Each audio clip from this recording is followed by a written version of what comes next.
I want you to please take your time to process this one. Process it, because the heat has been turned on right now on justice for Mohbad. Now, if you have been subscribed to this channel, I want to believe strongly that you will not have missed the update on justice for Mohbad. That is why our appeal to you to tap on that subscribe button. This is the time, the moment that you cannot miss the updates on justice for Mohbad, because we are coming to that point, to that end of justice. We are coming to that crescendo, that point, the loudest of it, the end of it, where you'll be opportune to know the nitty-gritty, to get to that core of it. We've all put in our money, our time, our efforts, and so much on justice for Mohbad. And what do we have? What are we left with?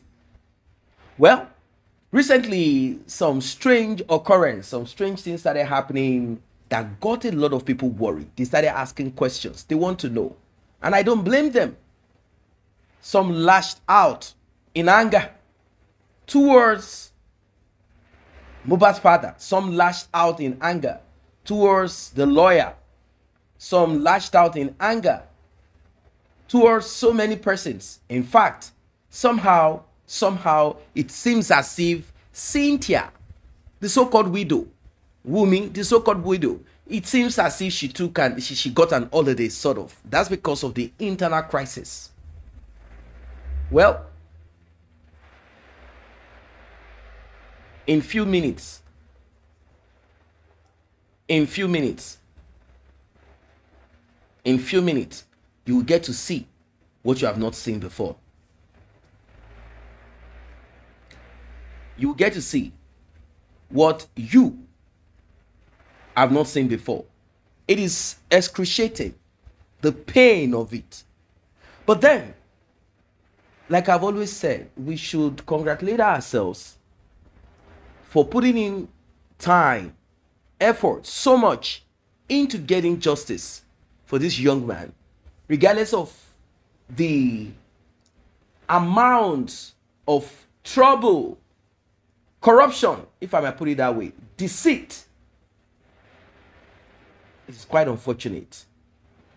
Quite unfortunate. Well,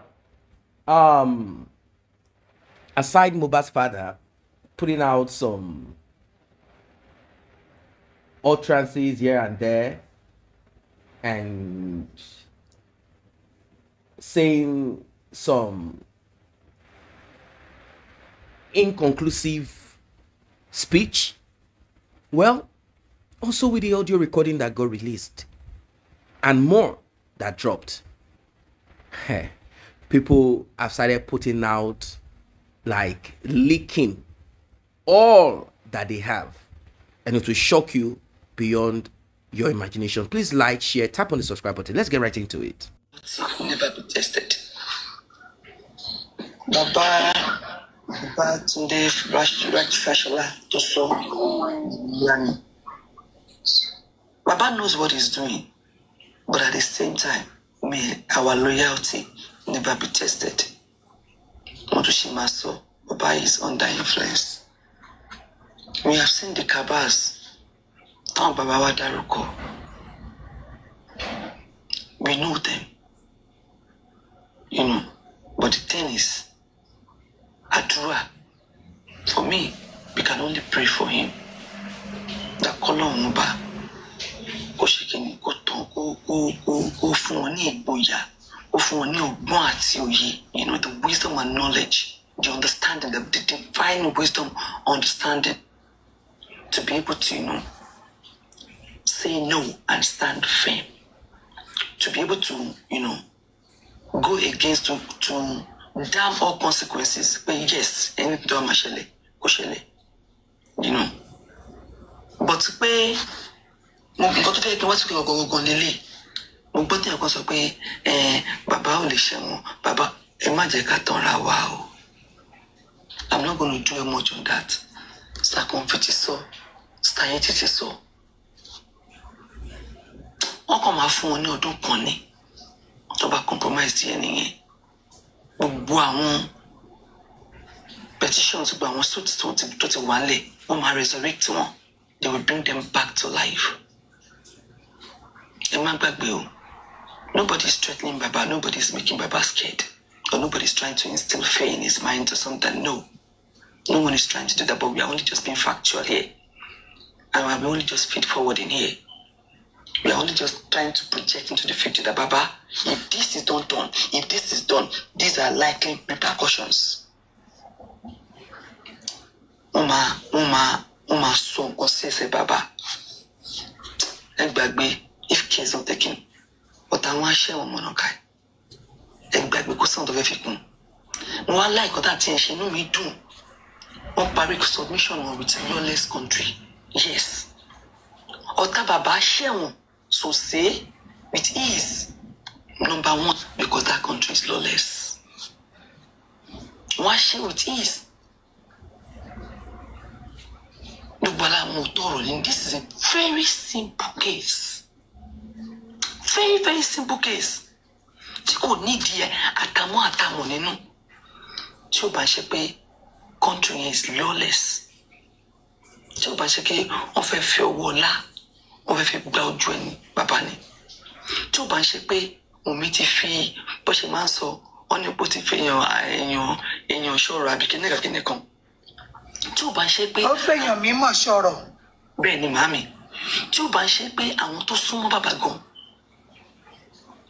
ẹni bí ni wọ́n, ẹni èṣù, àwọn gan ló ń pè ní ìkà, wọn kì í ṣe ọ̀tá. You cannot cry more than the bereaved. You cannot feel your pain. We can only anticipate it. You know.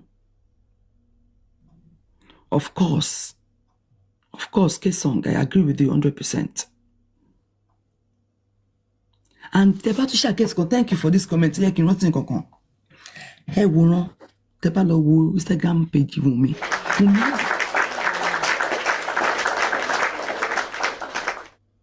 Eshema, Wumi ade ma dede ma post the photo Muiwa. Without any caption. Ade ma post the photo babayin. Nye túmọ̀ sí pé Muiwa, my eyes are on you. Tójú bá yẹjú, kóhun má yẹ̀. Má gbàgbé àdéhùn wa. If you know, you know. They are all working together. Mo dúpẹ́ mi ò sí Nigeria, so ẹ lè mú mi. So tẹ́ fẹ́ ṣe fún mi. And I'm not coming there, so sọ̀rọ̀ kí bá pé ẹ̀yin tẹ̀lé wa kan, gbé ǹtẹ́ ń sọ yẹn ò ṣe ọ̀rọ̀ lẹ́ ń sọ. Kò sí nǹkan tó wà Nigeria tẹ́ ń fẹ́ mú. You know, they are all working together. Kí ló dé tí Muiwa ṣe ń post tí bọ̀bọ̀ yẹn bèbí yẹn Wùmí tó ṣe ń post picture Muiwa, á dẹ̀ máa post ẹ̀ lóòrèkóòrè. You know? Without any caption.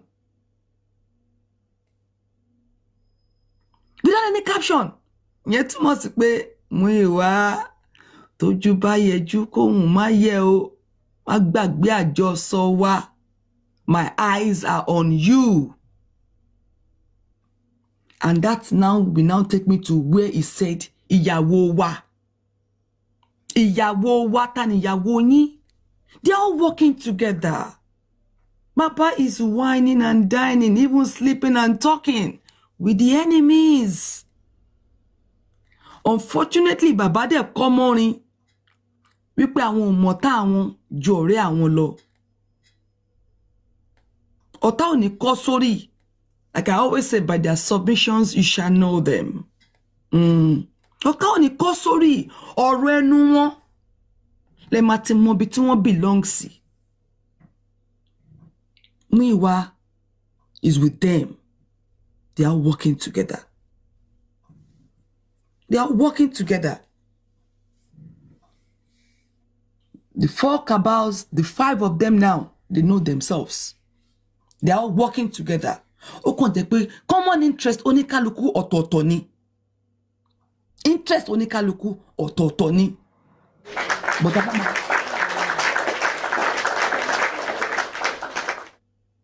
tá bá máa wá lọ tá bá máa wá bọ̀ gbogbo wọn náà high reality pé bó tiẹ̀ jẹ́ nǹkan kan in that pot of soup containing ṣàkì ẹ̀dọ̀ arẹran àti panla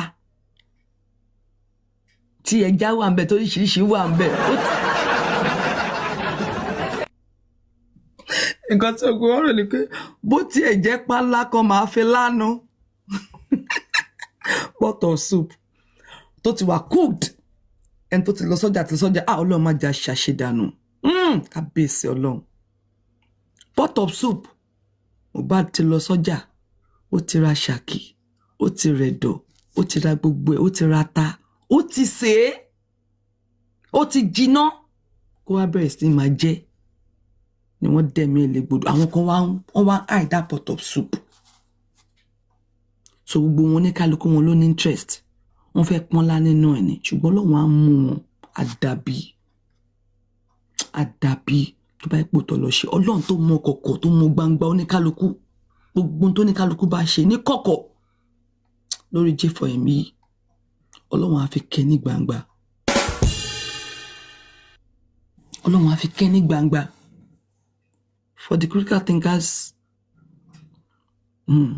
Ọlọ́run God bless them I can only say God bless them gbogbo alámọ̀ pé wọ́n ṣiṣẹ́ takuntakun òun ló yẹ kó já mi lẹ́nu nígbà tí wọ́n ń ṣó Dynamite àbí kí lorúkọ ẹ̀ tó jáde mo pé ìbò la tún já sí báyìí but inú mi dùn sí kan fi wọ́n fi yé wa pé lára àwọn new recruits ni tó ń sọ rádaràda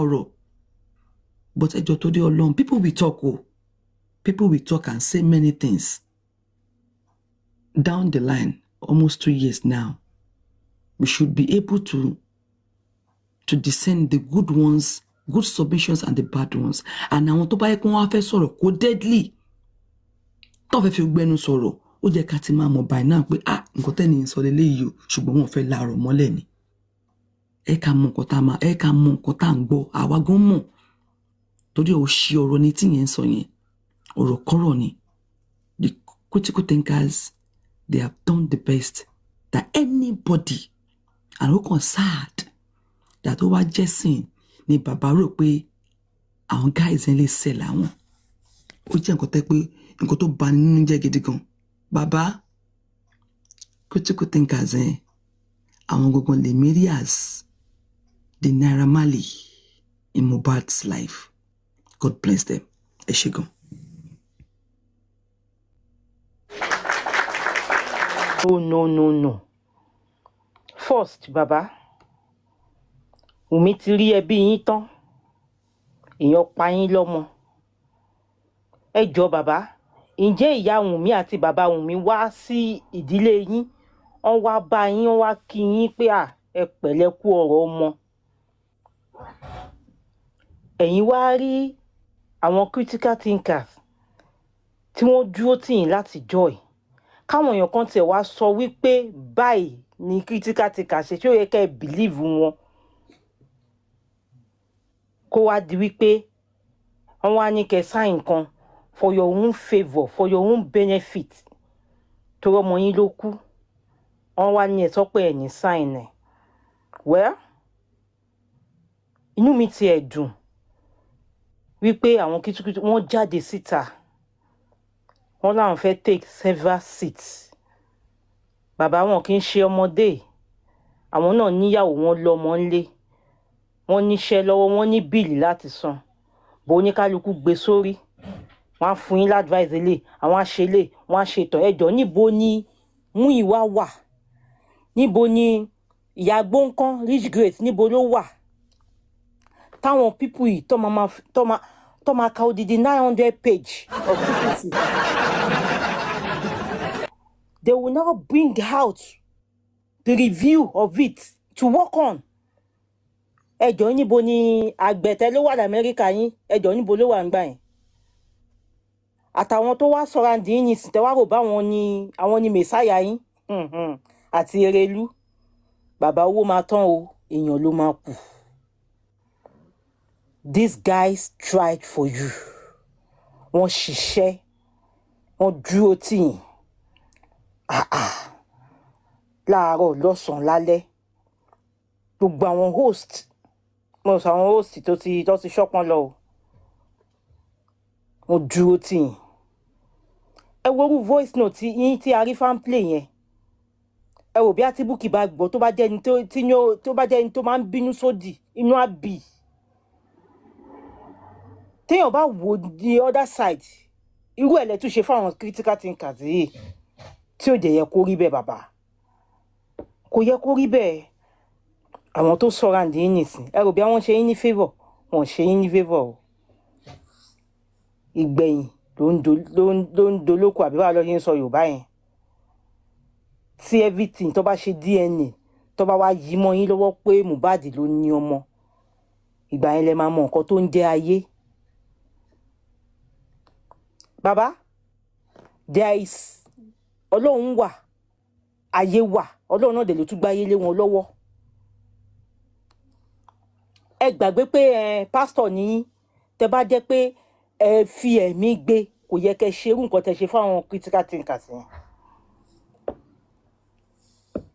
Ẹ ti gbàgbé bàbá Ọbádáre ẹni tó ń ka Bíbélì fún bàbá Ọbádáre for many years ṣé bàbá yẹn mọ̀ pàjẹ́ ni? Bàbá yẹn ò mọ̀ pàjẹ́ ni.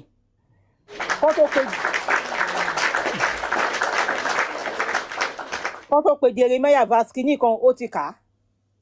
Deuteronomy verse kìíní kan ó ti kà á. Irú èèyàn bẹ́ẹ̀ yẹn náà ni Rich Grace tó ti wá fi tì yín. Tẹ́ rò bíyá wọ́n ń ṣe yín ní favour.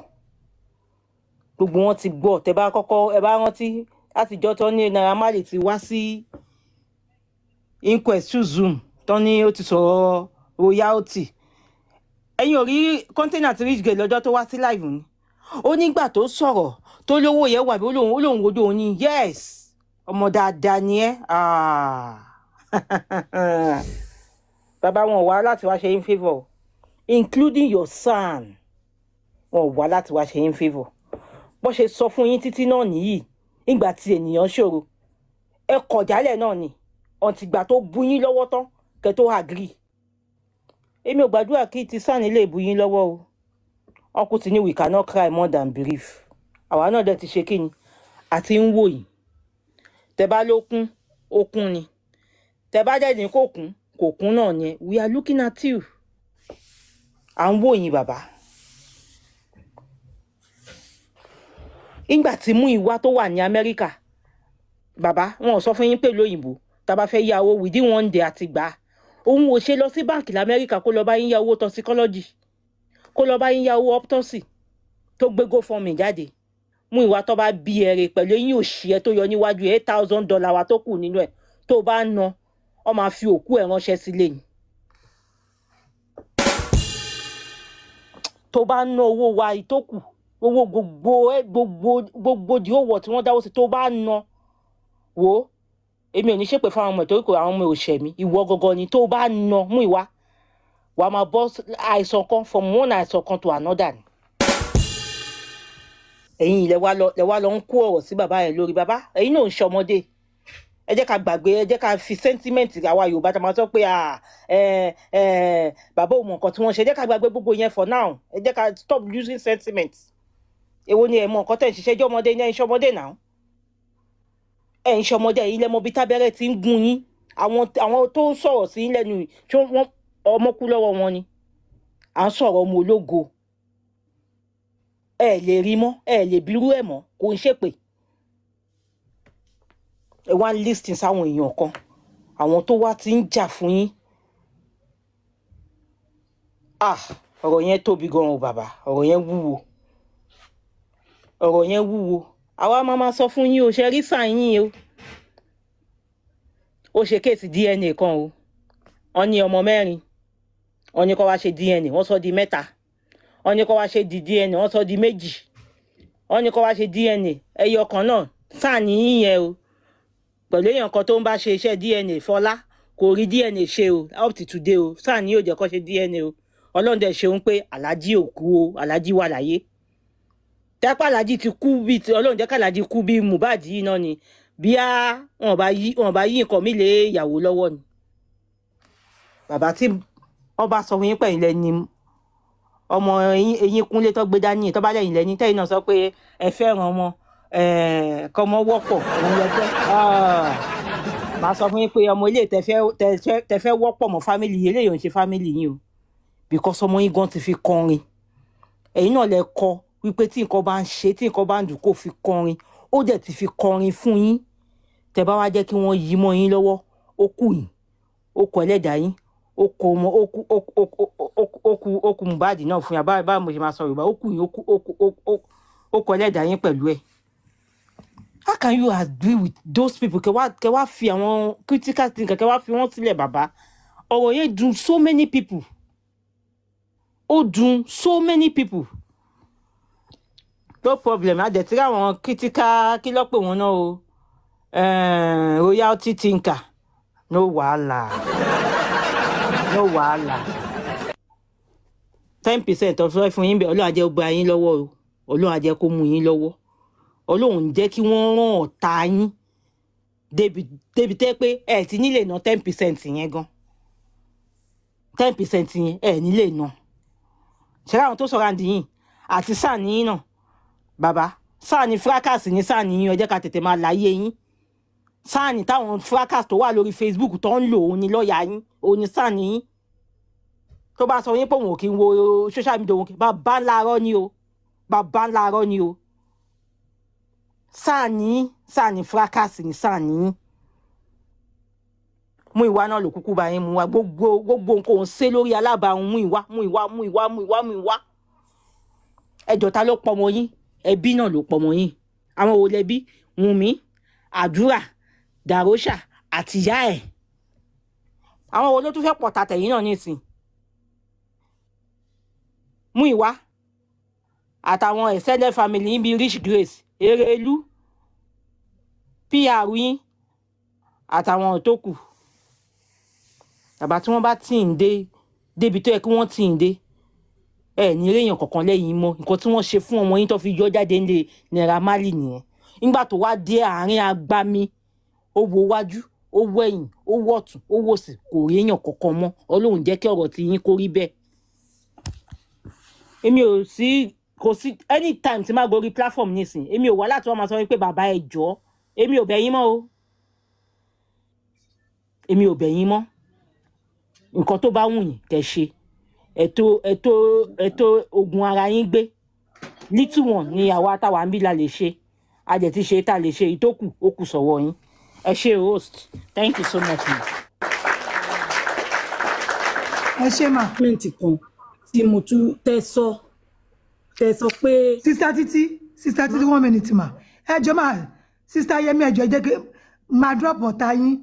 so Mommy Rich Grace ẹ̀yin láyàláyà ẹ̀ ń sọ pé àwọn kan ò ní lè wá lé mọ́ lẹ́nu yín ṣe ti tọ́jú ẹ̀ sẹ́gbẹ̀ẹ́ kọ̀ọ̀rọ̀ ẹ̀kẹ́yìn tẹ́lẹ̀ ẹ̀ wá náwọn kan ò ní lè wá lé mọ́ you see now bẹ́ẹ̀ ṣe máa ń rí nìyẹn o ẹjọ́ kí ló ti gbé kí ló ti jù tí àyẹn sọ pé àwọn kan ò ní lè wá lé mọ́ ṣebí nǹkan táwọn anti-justice máa ń sọ nìyẹn for her to utter that word there is more to it ẹ̀ ń sọ pé ìwọ tó nílé wọ ẹ̀yin tẹ́ nílé wà lé mọ́ yìí ẹ rí pé lórí burúkú nìyá yẹn yóò ṣì yìí ìyá olórí burúkú ìyá Rich Grace ẹ mọ̀ pé mi tẹ́ wá fún yín tẹ́lẹ̀ but mo tún wá ń tún kíní ẹ̀ mo ń tún gbọ́ mo ní kíní ìyá yìí mí pẹ̀lú statement yìí báwọn kan ò nílé wà lé ẹjọ́ ṣé àwọn tí ẹ̀ ń sọ yìí ṣé ìjà ara wọn ni wọ́n ń jà ni ṣé ìjà ara wọn ló ń jà báwo ni ìyá yìí ṣe ń ṣe orí burúkú báyìí nǹkan tẹ́ máa sọ ìgbéraga yín ó ti pọ̀ jù àmọ́ àwọn tó ń jọ́sìn lábẹ́ ẹ̀yin wẹ̀ ṣáwọn ríwà yín nínú gbèmí ò lè jọ́sìn lábẹ́ ẹ̀yin torí èmi ti ríwà yín fún àfáà lèmi ti ríwà yín torí ẹ máa ṣe gbéraga ẹ̀ ní lọ sí platform ẹlòmíì torí pé kí lẹ jẹ́ ná kí lẹ jẹ́ who born you but tẹ́ bá wá sí platform ìsídàpọ̀ ẹpẹ fẹ́ wá pààyàn lẹ́nu mọ́ ni the other time tí máa nǹkan tó gòkè lọ́dọ̀ General Vengeance torí pé fẹ́ wá pa wọ́n lẹ́nu mọ́ ẹ sáré gòkè ẹ pa ẹnu mọ́ ọ̀rọ̀ tí ẹni náà kọ́ ló ń sọ ọjọ́ ẹ̀ ẹni yẹn ń sọ̀rọ̀ bí irọ́ ni bó tọ́ ni wàá tẹ̀ sì jẹ́ káwọn èèyàn gbọ́ ná it's left to us àṣà kì í ṣe we are not daft we have mind of our own àfẹ́ntí ò bá ní mind tiẹ̀ ló kù so leave us alone ó wá pa máa yẹn lẹ́nu mọ́ ń jọ yẹn oníkọ́ máa listen sí this and that and this ìyá ẹwẹ́ so eré agbéjẹmọ́wọ́ o ṣe rí pé mi tí màá gbé picture yẹn jẹ́ kó rí yín pé yóò ṣí ẹ yẹra o tẹ́ ń sọ pé kò síbi tẹ́ ń lọ ìjọba rí bí mọ́ dé fún ẹ̀mù ni tẹ́ sọ pé kò síbi tẹ́ ń lọ gbogbo bàjẹ́ tẹ́ ti ṣe tó hàn nǹkan tó wà very obvious bẹ́ẹ̀ yẹn ẹ̀yin wá sọ pé kò síbi tẹ́ ń lọ forgiveness is a sin nínú justice for Mohbad yìí o ká má tí ì ríṣẹ́ ọwọ́ ẹ̀yìn ìyá olórí burúkú ìyá túlétúlé olè ìyẹlé arébi pàṣẹ àmọ́bẹ ṣe rí ńgbà tẹ́ ọkọ dé mo ṣì ń wá fídíò tẹ́ ṣe ń gbà yẹn yóò ṣì í ìyẹn lọ báyẹn so lẹ́nìí mo wá farabalẹ̀ wọ́n ti ń sọ pé bọ̀bọ̀ olórí burúkú Omítògùn play voice record kan mo ṣe wá gbọ́ dáadáa overnight nígbà tí mo ń sùn máa tají máa tún listen sí mo wá ń gbọ́ gbogbo nǹkan tí ẹ̀ ń sọ bàbá ẹ̀ mọ̀ pé mo nífẹ̀ẹ́ yín gan mo dẹ̀ máa ń pamper yín mo máa over pamper yín gan sef bàbá àwọn ọ̀rọ̀ tẹ́ sọ́ńbẹ̀ yẹn pọ̀ ẹ̀yin tẹ́ ẹ̀ trust àwọn critical thinkers báwo lẹ fẹ́ trust àwa àwa tá à ń jà fún yín tí a bá yín sọ̀rọ̀ blindly tá à ń jà fún báwo lẹ fẹ́ trust àwa tá ẹ̀ trust àwọn critical thinkers. Sir? Let me quickly interject you. That audio note that bastard calling himself Arifa played was not of recent one, no. And it was not about... No. Mo mọ̀ pé kò ń ṣe recent one. Mo mọ̀. But àwọn ọ̀rọ̀ tẹ́ bá rántí pé mọ́mí Yẹmí náà sọ̀rọ̀ lẹ́ẹ̀kan. Àwọn nǹkan tí wọ́n sọ nígbà mo wá ń rò mo ń gbé wo síra wọn mo mọ̀ pé kò ń ṣe torí ẹ̀gbọ́n mi ṣe promote mo mọ̀ pé kò recent but àwọn ọ̀rọ̀ tó ń jáde náà tẹ́ bá gbé yẹ̀wò síra wọn bíi pé wọ́n trust èèyàn náà ni bí ẹlẹ́gbẹ́ pé wọ́n trust èèyàn ni I understand that it was in the past. Emperor is being manipulated, General. He's being manipulated now. He's being manipulated. They are scaring him off. Do you understand? They are putting it to his face that you can't do this, you can't do that. If you do it, this will happen, this will happen. Do you understand? And that's why I will not blame that Baba to any extent at all. I will go for those bastards that have modulated him, that have manipulated him. That's who I have problem with.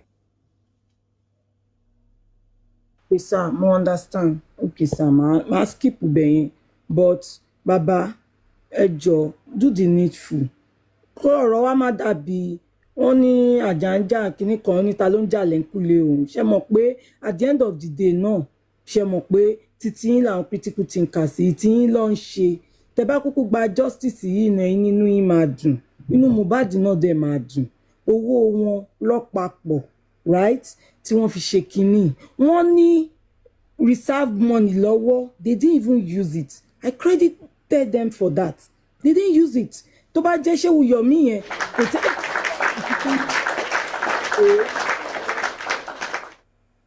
a ti lò ó máa ti ná owó yẹn tó bá dẹ̀ ní kó wá ṣàlàyé náà òun fi gbọ́ kàdá òun fi gbé káàbù òun fi sanwó kinní kan òun fi sanwó security Yọ̀mí náà ní security àrí security ẹ̀yọ̀ kan lẹ́yìn Yọ̀mí rí ó náà security òun máa ń hide ni àrí wọn rí ó dẹ̀ ń gbowó ẹ̀ so bàbá ẹjọ́ nítorí ti Ọlọ́run kò jọ bí pé èèyàn fẹ́ bẹ̀bẹ̀ because títí gangan là ń ṣe tí là ń ṣe ẹjọ́ bàbá àwọn critical thinkers ẹ má jẹ́ kí a fi bí ṣú olóore bó ṣe jọ lójú mi nìyẹn ṣe ti gbọ́ bàbá ṣe ti gbọ́ owó wọn àágùn wọn ọpọlọ wọn òun ló gbé kalẹ̀ tó fi ń ṣe kinní ẹjọ́ please bàbá do the needful tẹ́ bá mọ̀ pé you have mind of your own do the needful torí títí yín ló ń ṣe ti gbọ́ bàbá ẹ má listen sí àwọn anybody tó bá ń sọ pé ẹ gbà kan ẹ má listen sí wọn ẹ ṣáà pa àwọn people tí wà ń bẹ̀ fún yín wọ́n ti gba oríṣiríṣi ìwọ̀ sí torí tí wọ́n tún parọ́ mọ́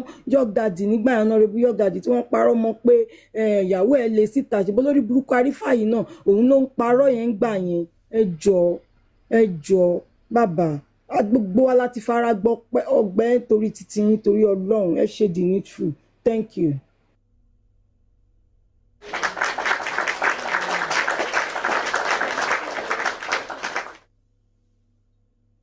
Màá bọ́lẹ̀ fẹ́ lómi ṣẹ́gbọ́ màá bọ́lẹ̀ fẹ́ lómi. Ẹ má padà wá ẹjọ́ o mo ní nǹkan tí mo fẹ́ kẹ́ bá mi play ó yá mà sister Zena Benson ó yá mà. Okay ma ẹ káàsán gbogbo lé ẹ kú ọjọ́ mẹ́ta mo kí gbogbo justice for Mohbad mo kí yín ẹ kú iṣẹ́ Ọlọ́run á wà pẹ̀lú oníkálukú pẹ̀lú ògo Ọlọ́run a ní fi irú ẹ̀ gbà gbogbo ẹ̀yin comment section náà gbogbo yín pátápátá mo kí wọ́n ti bà péjì mi jẹ́ ni ò jẹ́ rí mi látijọ́ ẹ̀ mo rí gbogbo nǹkan tó ń lọ látijọ́ yìí so ẹ má bínú ọmọ mi ni mo sáré àtẹ́ndì sí so òun ni ṣe rí gbogbo nǹkan tó ń lọ yìí kọ́lọ́n kókó ṣàánú wa ni àti kẹran mérò láti 2024 làwọn ẹran ti wà nù wa àwọn ọ̀dàlẹ̀ àwọn alábòsí bọ̀ ibi tó wá lọ ṣẹ̀ sí yìí mi ti ẹ̀ expect ẹ̀ rárá àti rárá Mọ́mì rí Grace mi believe ẹ̀ torí ẹ̀ mo máa ń sọ nǹkan kan pé kò ń ṣe gbogbo ẹni tó ń lọ church tó ń pariwo ní orúkọ Jésù òun nínú ẹ̀ dá nítorí pé ìkà ò ní kọ́ síwájú orí pé ká lòun wàláì tàláì ìsúnmọ́ ìbílẹ̀ ìsìláwà ìkà kò ní kọ́ síwájú orí wípé ìkà lòun ṣùgbọ́n mi mọ̀ pé gbogbo nǹkan tó ní kálukú bá ṣe nínú Justice for Mohbad òun la máa gbà ó tẹ bá wò wípé nítorí pé bàbá yẹn nídìí ẹ̀ àbí nítorí pé ó nídìí ìrànlọ́wọ́ ẹ wá fẹ́ máa da bàbá yẹn ríboríbo ẹ fẹ́ máa jẹ́ lẹ́yìn ẹsẹ̀ ẹ fẹ́ máa fi bàbá yẹn kó owó jẹ nínú Justice for Mohbad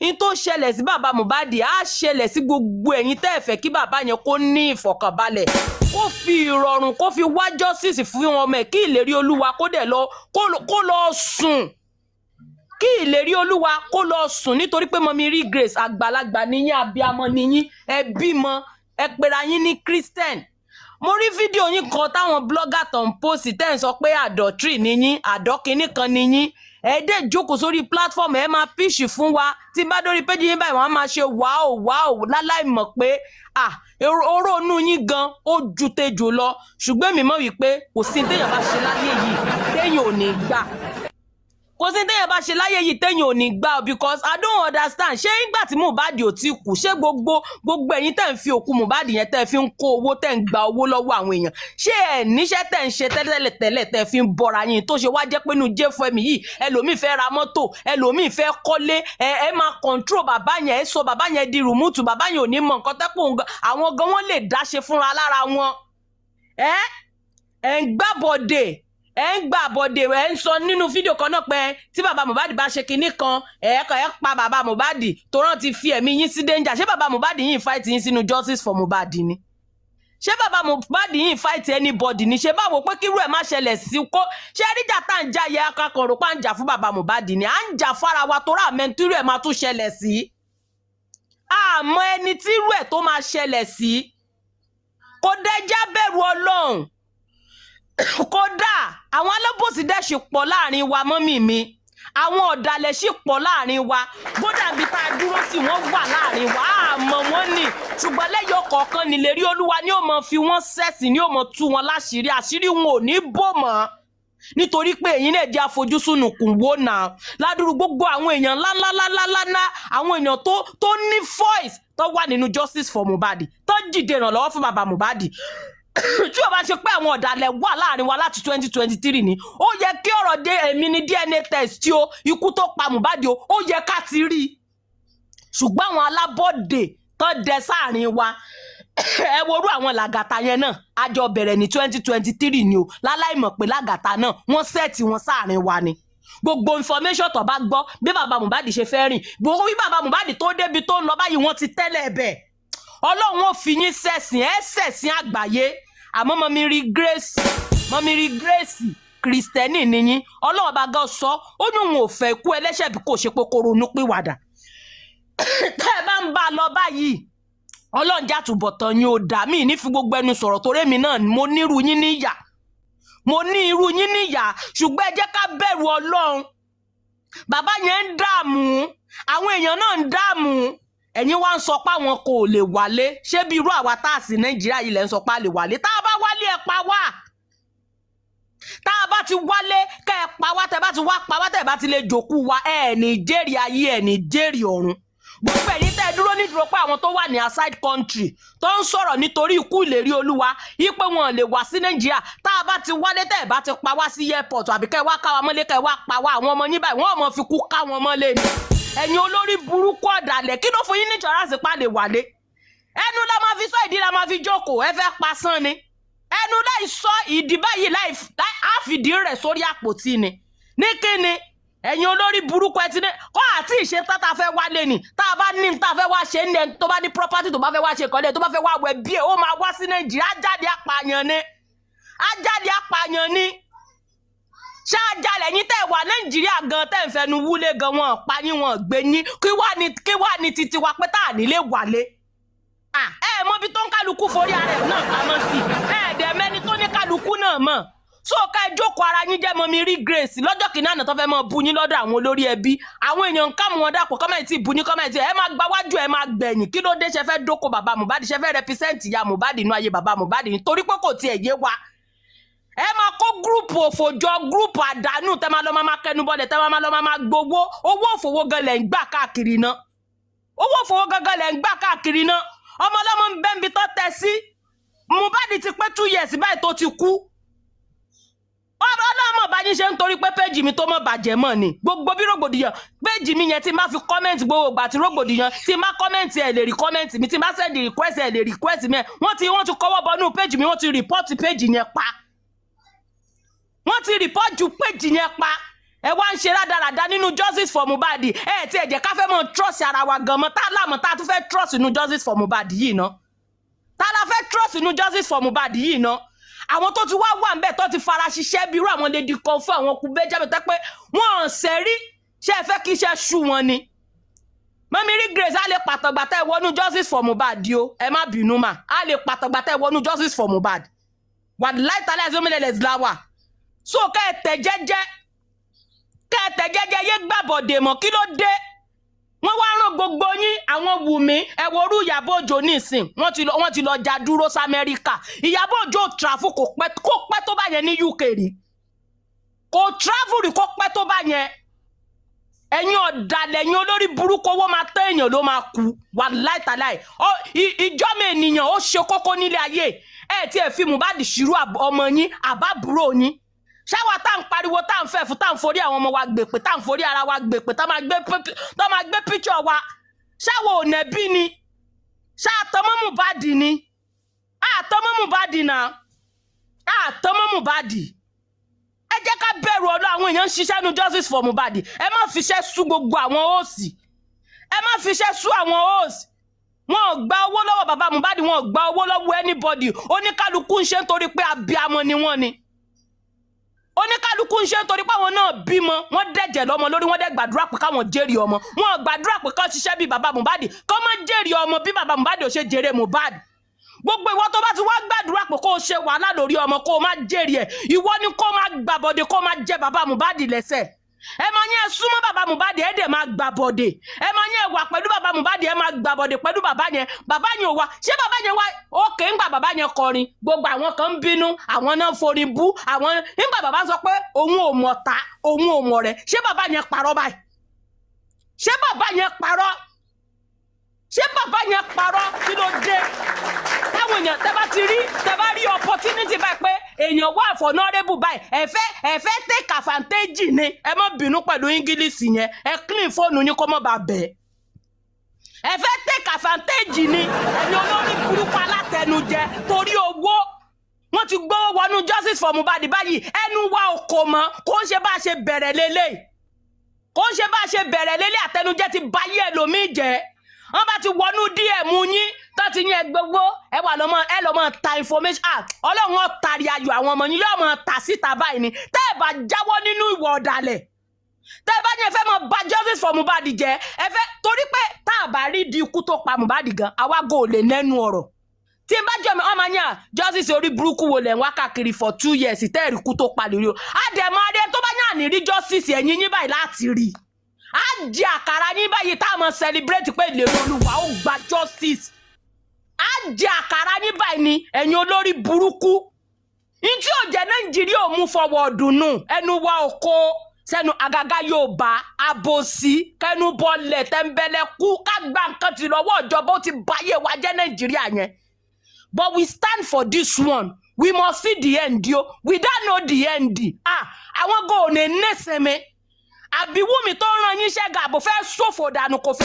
fẹ́ jèrè ayé kò fẹ́ jèrè ọ̀run ni àbọ́kà gbogbo ẹ̀yin ẹrú Wùmí tó rán wá sínú Justice for Mohbad ṣọ́kàn yín ò fẹ́ balẹ̀ ni ṣọ́kàn yín ò fẹ́ ṣe fẹ́ ṣiṣẹ́ kẹ́ má jèrè ni torí wàhálà wa kò lè já sásán ariwo wa kò lè lọ lófo àyàwèrè náà àyàwèrè àdẹ̀yọ̀dájú àdẹ̀dọ́rùnrún mọ́ Wùmí ṣùgbọ́n Wùmí ló wà pẹ̀lú Mohbad for 24 hours wọ́n jọ lọ ṣó ní ikú wo ló pa ọkọ ẹ̀ ikú wo ló fi pa ta ló pa ibo ni fóònù Mohbad wádé ní eléni the tamper the evidence then olórí burúkú inú fóònù Mohbad tó yẹ ká ti rí evidence ń bo ló wà ta ni Mohbad chat last ta ni Mohbad pè last kó tó jáde láyé ta ló bá sọ̀rọ̀ last Wùmí bo ló tọ́jú fóònù sí wọ́n wá rán yín wá wọ́n gbowó bú fún yín owó ẹ̀jẹ̀ fún yín ẹ̀dẹ̀ gba owó yẹn ẹ wá máa pretend nínú justice for Mohbad bí ìpè wà lẹ́yìn bàbá yẹn bí ìpè lóòótọ́ lẹ̀ ń wá ikú tó pàlérí Olúwa Ọlọ́run á fi yín ráre Ọlọ́run á fi gbogbo yín ráre mọ́mí rí Grace ẹ bẹ̀rù àtúbọ̀tán o èmi ò tí ì dé fún yín o ìsìn tí wà fún yín àdìfáìsì mo wá fún yín ẹ bẹ̀rù Ọlọ́run kẹ́ bẹ̀rù àtúbọ̀tán kẹ́ ẹrù ọjọ́ tó máa kú ẹ̀yin nìkan ọjọ́ tẹ́ máa kú báyìí tẹ́ẹ̀ni lè gbàpá tẹ́ẹ̀ni lè gbẹ̀sẹ̀ tó máa mì yín dìgbìdìgbì tẹ́ẹ̀ni lè sọ fún wọn pé bẹ́ẹ̀ ṣe ń mì mí yóò dà orí ń fọ́ mi ẹ rántí ọjọ́ tẹ́ wọnú sàárè tẹ́ẹ̀ni lè pariwo pé mo buyè pẹ̀lú mi lórí mọ́mí rí Grace ẹ bẹ̀rù àtúbọ̀tán gbogbo ntẹ̀yẹ̀ bá ń ṣe láyé yìí tó o bá ti mọ rántí àtúbọ̀tán tó o mọ rántí ọjọ́ tó kù tó o nílé gbàpá ìwà bí ìwà kánírú yín máa ń wù ẹ̀ ní olórí burúkú ẹ̀dá ẹ̀yin lẹ́mọ̀ pẹ̀wé pé tọ́lá ń bá fẹ́ judge mi you will not be there wà ń bẹ́ o weakness spirit wa go weakness ẹ̀yin olórí burúkú ẹ̀yin ìka ẹni ibi ẹni ègbé àwọn tí bí a máa ṣe tọ̀ wọ́n máa fa bàbá yẹn lọ́tún wọ́n máa ẹ̀yin lẹ̀ ń jẹ́ wọ́n máa bú bàbá yẹn ẹ̀yin lẹ̀ jẹ́ kí iṣẹ́ bàbá yẹn kó yọ iṣẹ́ tẹ̀yin náà bá dẹ̀ ṣe báyìí kò ní yọ iṣẹ́ tẹ̀ bá ṣe kò ní yọ torí bàbá yẹn ń gbìyànjú kí ló dé ṣe fẹ́ pa ìfẹ́ gbẹ̀mí ẹ̀ ni mọ́mí rí Grace wọn wọ́n ní wánú justice for Mohbad o they no force you enter justice for Mohbad. Welcome back. Now, if you took your time to process all that has been said so far, you will realize that opinion differs. There are some that are for Mohbad's father. There are some that are not for Mohbad's father. There are some who believe that Mohbad's father played a dirty game, a mind game. He tricked the public. That's what they believe. They believe that he manipulated the public into giving him all the support, putting out money, time, effort, and so many things, and now is unwilling to do the needful. Now, there might be a little bit of rough edges here that needs to be smoothing, and I'm going to do a little bit of the smoothing here. According to the report that landed on our desk, a certain document was asked to be signed. Mohbad's father was told, sign this document. And he said, no, I am not signing. Who are those that asked him to sign? You might ask. They call them critical thinkers. These are no group of some aliens somewhere. These are people that you and I know. If you've been on Justice for Mohbad, you must have come across them. So these are just a group of people who, for one reason or the other, felt it and believed that it was their, it was a calling to fight for justice for Mohbad. So they created this group. They called it Critical Thinkers, to be like the brain box for justice for Mohbad.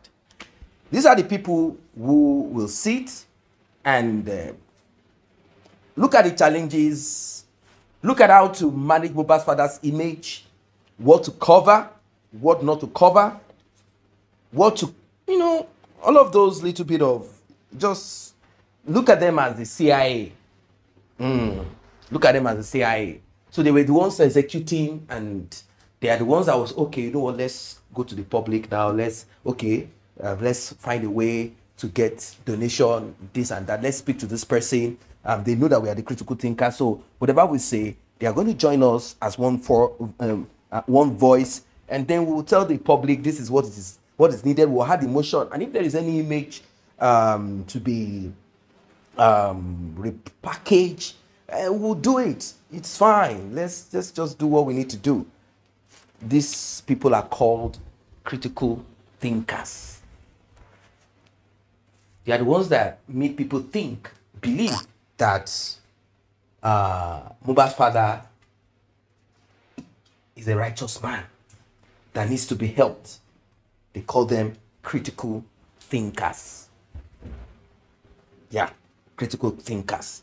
They said a lot of things to the public, and people supported them.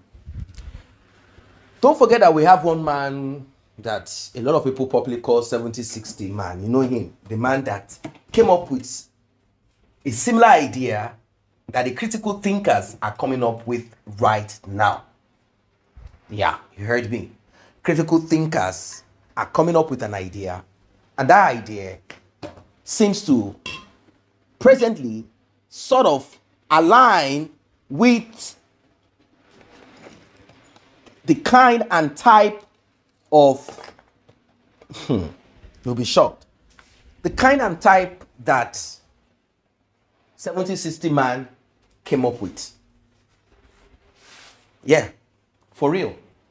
Like seriously, the kind and type of arrangement that 7030 man came up with. So they also came up with that. Now that it has come to the last point, so they came up with this document that Mohbad's father has to sign, and they said that they are going to sue President Bola Ahmed Tinubu.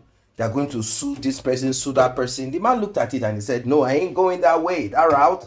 No. How am I going to sue Bola Ahmed Tinubu? Are you guys trying to turn me into an opposition against power that be? Is it Bola Ahmed Tinubu that unalived my son? Why are you guys making a mockery?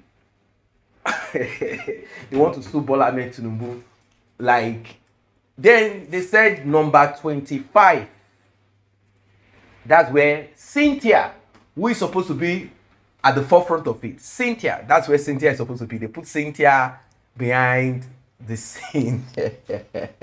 Then amongst whatever it is that they want Mohbad fathers to be part of, is a part of they are going to create this situation, you know, some kind of memory on behalf of Mohbad.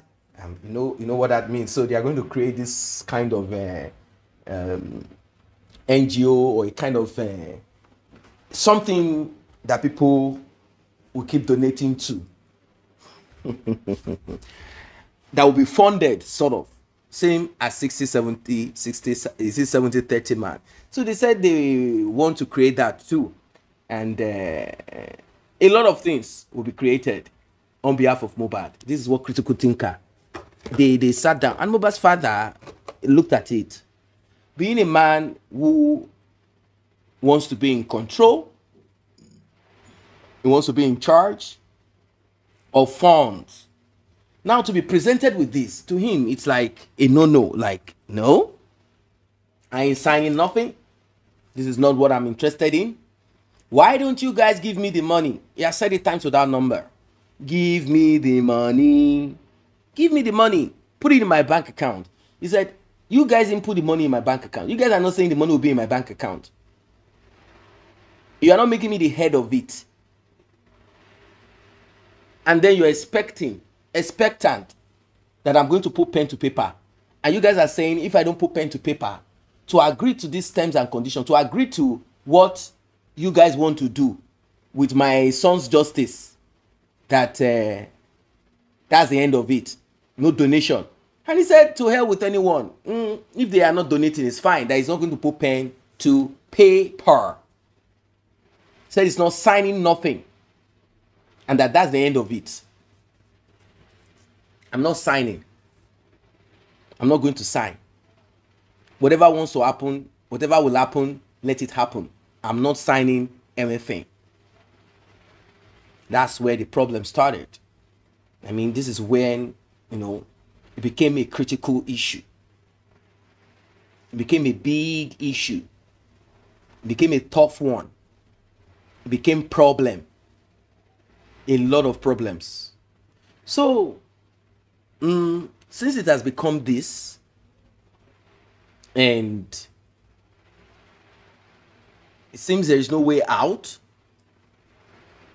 and there is no signature, and Mohbad's father is resolute, hell-bent, saying he's not going to sign.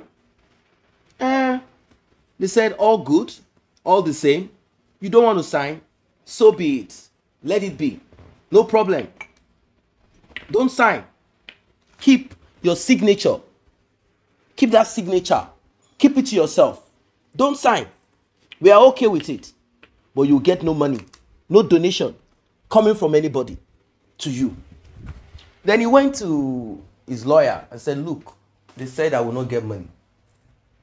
These guys are not ready to give me money. What is the next thing? What should I do? And the lawyer said, relax. You don't need their funds anymore. You don't need their donation anymore. Let us focus on your son's revenue. The money that is coming soon. Let us focus on it. Let's focus on what we are going to get. Leave them. In fact, why do you want to keep asking for funds from the public? I don't even like it. Because somehow it seems the public want to decide what you should do or not. You know what?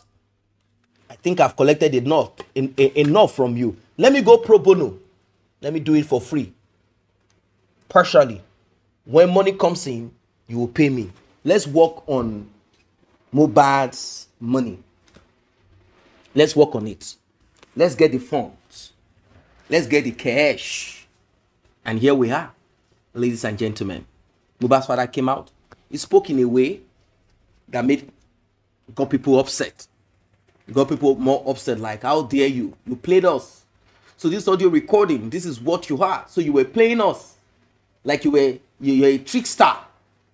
So this is what you are. Oh, really? Wow. I don't know what he's going to say if he comes out again, but I know that he won't allow anyone to comment.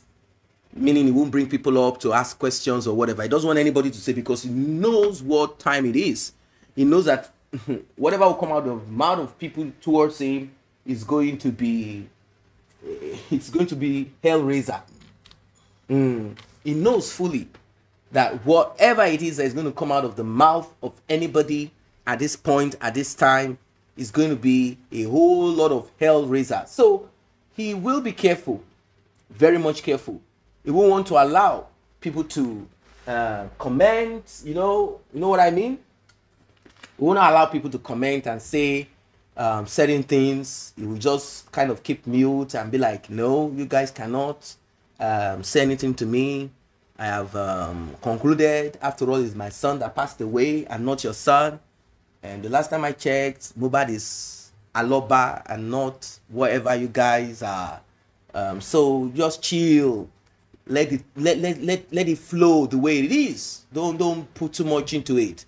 Mohbad is not your son. Is Mohbad your son?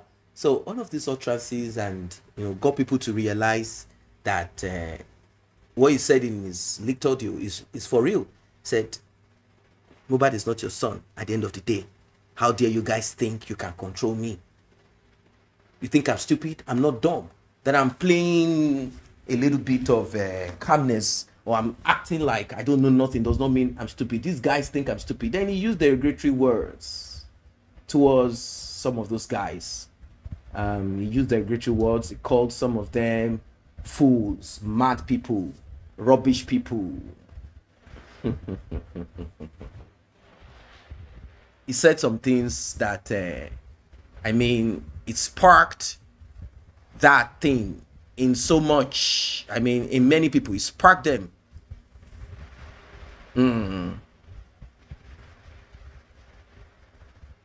Well, what are your thoughts? What are your thoughts? What are your thoughts? I mean, what are your thoughts about this? You heard them all. They are saying it, and I don't know what you think. They are saying a lot. They are saying a lot out there. Some are blaming Mohbad's father. Some are saying, well, it seems somehow Mohbad's father has been manipulated. Do not blame him. The man is not in his right senses. You know, all of those excuses. It's so funny. Some say he has been bewitched, just like his son. They say, oh, he has been bewitched. He can't. The thing is that people don't know that certain actions can be like what such a person is. You know, that's what that person is. That's what that person is. So giving excuses, making excuses, at times it can be stupid of a person. Excuses, oh, that is not what he is, this is what he is. It is not actually his intention. What makes you think it's not the intention of the person or the individual to be what they are? What makes you think that that individual is not thinking, behaving the way they are behaving because they want to? Making excuses for Mohbad's father is unbelievable. It's unbelievable. Like, seriously, unbelievable. I don't know what your thoughts are. I don't know what your thoughts are. I don't know what you think about this. I don't know what you think. But what I know is that justice will be served, and it will be served really hot.